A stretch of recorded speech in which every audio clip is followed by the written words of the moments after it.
Hello guys, कैसे हैं आप लोग। तो हम आज पहला टॉपिक चालू करते हैं, cell the unit of life. तो हम सबसे पहले साइंटिस्ट के बारे में पढ़ेंगे। तो यहाँ पे कुछ साइंटिस्ट हैं जैसे Robert Hooke, Anton van Leeuwenhoek, Schleiden Schwann और ये रूडोल्फ वर्काउ। ठीक है। तो सबसे पहले हम देखेंगे कि रॉबर्ट हुक ने डेड सेल को डिस्कवर किया था। बेसिक है, बहुत इजी वर्ड्स में बताऊंगी।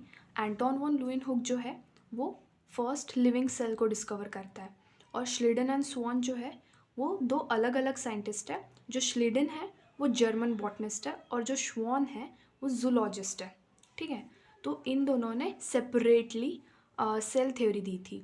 ठीक है। और उन्होंने बोला था कि सभी ऑर्गेनिजम्स जो है वो किसी प्रोडक्ट या फिर सेल से बने होते हैं, और जो सेल्स है वो स्ट्रक्चरल और फंडामेंटल यूनिट है लाइफ का। और फिर आता है वर्काउ जी। रूडोल्फ वर्काउ ने बोला था कि जो सेल्स है वो प्री एग्जिस्टिंग सेल्स से फॉर्म होते हैं। उन्होंने एक सेंटेंस बोला था, ओमनी सेलुला ई सेलुला। ओमनी सेलुला ई सेलुला is nothing but a cell which forms from pre existing cell.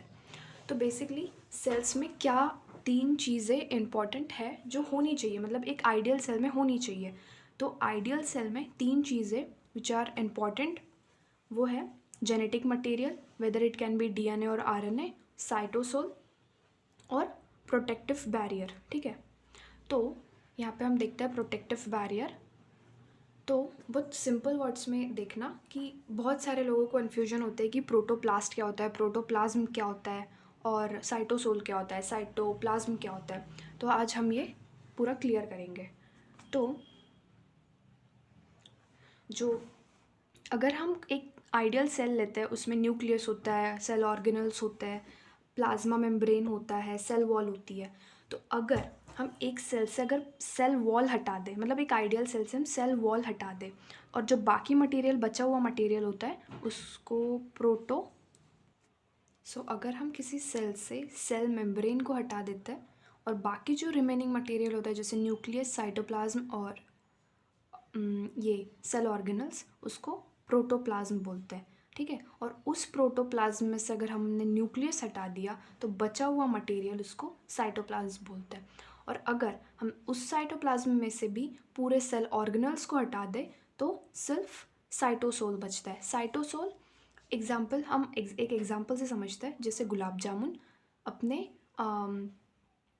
वो शुगर के सिरप में। ठीक है। तो वो सिरप में से अगर हम गुलाब जामुन हटा दें तो वो सिरप बचता है। तो बेसिकली वो सिरप क्या है, साइटोसोल है, और वो गुलाब जामुन उस सिरप में क्या है, सेल ऑर्गेनल्स है। तो हम इस तरह से समझ सकते हैं। अब हम देख रहे हैं कि सेल में जेनेटिक मटेरियल होता है, प्लाज्मा मेम्ब्रेन होता है और साइटोसोल होता है। साइटोसोल वही जिसमें सेल ऑर्गेनल्स प्रेजेंट होते हैं। ठीक है। तो वो सेल ऑर्गेनल्स के हम उस सेल ऑर्गेनल्स के बारे में भी पढ़ेंगे। तो उसमें ना जितने भी सेल ऑर्गेनल्स होते हैं वो एक मेम्ब्रेन से बाउंडेड होता है। ठीक है। वो डिपेंड करता है कि अभी वो सिंगल मेम्ब्रेन है, डबल मेम्ब्रेन है, या फिर उनमें मेम्ब्रेन ही नहीं है। तो सबसे पहले हम बात करेंगे डबल मेम्ब्रेन के बारे में। तो जो न्यूक्लियस, माइटोकॉन्ड्रिया और क्लोरोप्लाज्म है वो डबल मेम्ब्रेन्ड है। ठीक है। ये तीनों बस डबल मेम्ब्रेन्ड है, और बाकी मेम्ब्रेनलेस तीन होता है। या ऐसे याद रखना कि डबल और मेम्ब्रेनलेस उसमें तीन तीन होता है, मतलब तीन तीन सेल ऑर्गेनल्स होते हैं। डबल मेम्ब्रेन में न्यूक्लियस, माइटोकॉन्ड्रिया और क्लोरोप्लास्ट, और मेम्ब्रेनलेस में राइबोसोम, सेंट्रियोल्स और न्यूक्लियर। ठीक है।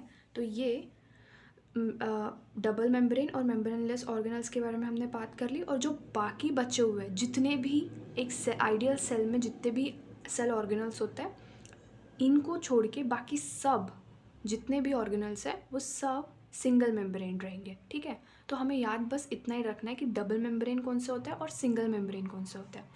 अब हम बात करते हैं प्रोकैरियोट और यूकैरियोटिक सेल के बारे में। तो आपको क्या लगता है कि प्रोकैरियोटिक और यूकैरियोटिक सेल में बेसिक डिफरेंस क्या है। प्रोकैरियोटिक सेल्स में जो न्यूक्लियस है वो वेल डिफाइन नहीं होता है, और यूकैरियोटिक सेल्स में सेल जो जेनेटिक मटेरियल है और जो न्यूक्लियस है वो वेल डिफाइन होता है। मतलब जेनेटिक मटेरियल जो वेल पैक्ड न्यूक्लियर मेम्ब्रेन में होता है और प्रोकैरियोटिक में नहीं होता है। ठीक है। तो प्रोकैरियोटिक्स को हम प्रिमिटिव या फिर फॉल्स ऑर्गेनल्स भी बोलते हैं, और यूकैरियोटिक को न्यू या फिर ट्रू बोलते हैं, ठीक है। तो इसका प्रीफिक्स मतलब ये कैरियोटिक का मतलब क्या होता है, कैरियोटिक मतलब न्यूक्लियस, ठीक है, मतलब किस में वेल डिफाइंड न्यूक्लियस है और किस में नहीं है। तो जहाँ तक हमने पढ़ा है कि प्रोकैरियोटिक में वेल डिफाइंड न्यूक्लियस नहीं होता है और यूकैरियोटिक में वेल डिफाइंड न्यूक्लियस होता है। तो अभी हम बात करते हैं न्यूक्लियोइड, ठीक है। जो प्रोकैरियोटिक का जेनेटिक मटेरियल है हम उसको न्यूक्लियोइड नाम दे देते हैं। न्यूक्लियोइड इसीलिए क्योंकि उसमें मेम्ब्रेन नहीं है, मतलब जो जेनेटिक मटेरियल है वो वेल डिफाइंड न्यूक्लियस में पैक नहीं है, ठीक है, तो इसलिए उसको न्यूक्लियोइड बोल देते हैं, ठीक है।